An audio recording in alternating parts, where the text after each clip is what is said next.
at it.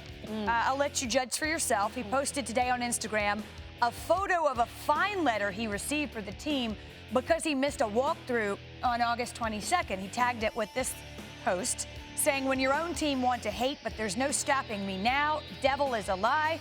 Everyone got to pay this year, so we clear.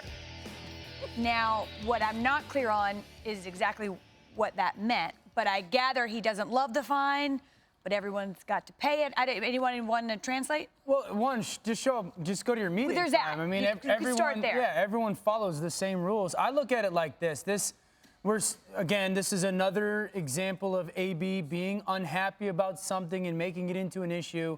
When is it going to be the case where he's on the field and, one, this team doesn't win games, or two, the quarterback doesn't throw him the ball enough? And we're going to see the Instagram posts come as part of sideline rants, and that's going to put a lot of pressure on Derek Carr going, if I don't throw the ball to AB, I got to deal with something during a game.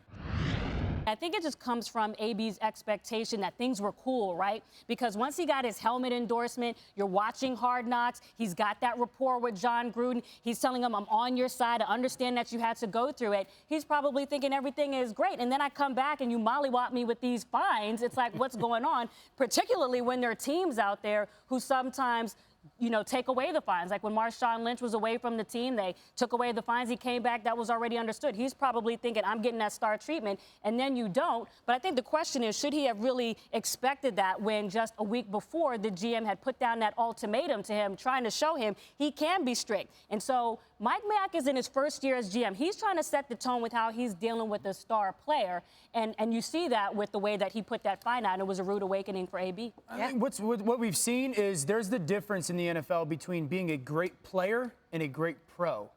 AB is a great player, but what we've seen over the last 6 months in his addition to Oakland, he's not a great pro, and that's not the impact you want for your organization. You surely want his competitiveness and the way he practices and his performances on the field.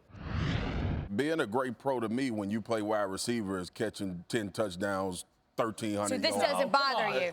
Look, man, we have our definitions of what we want guys to be. We live in this imaginative state that every grown adult is supposed to act accordingly to what we perceive them to act like. This is AB. They knew if their definition of a great pro is what you're talking about, they wouldn't have signed him. They signed him because of what he does professionally. However, That's what he does. However, you're hoping it's not an indicator of the beginning of a rift between him and Mike Mayock. Oh, it's already a rift, JoJo. Well, in terms of it, sticking, solidifying, because things seemed to be assuaged after the helmet issue was done. So you were hoping everything was behind you, and then it's like, oh, again, here we go again. So here's the deal. Everybody can't act surprised that when all of this stuff boiled over in Pittsburgh, that it had just started. I don't think it's surprise. It's just exasperation. Well, AB was balling before all this came to light in Pittsburgh. Like, he plays under these circumstances. The issue is, can Oakland handle it for the time that he'll be there? Right. That's the issue. But this is comfortable for AB. Everybody talking like AB's supposed to be in shock that all of this is going on. This is how he lives. This is the element he created It's really around can the quarterback handle it? That's really well, that's yeah. the question. And look, only one Raider has ever caught 100 passes. AB has done that 6 seasons in a row. Hi, everyone. Thank you for watching ESPN on YouTube. For more sports, more analysis, download the ESPN app.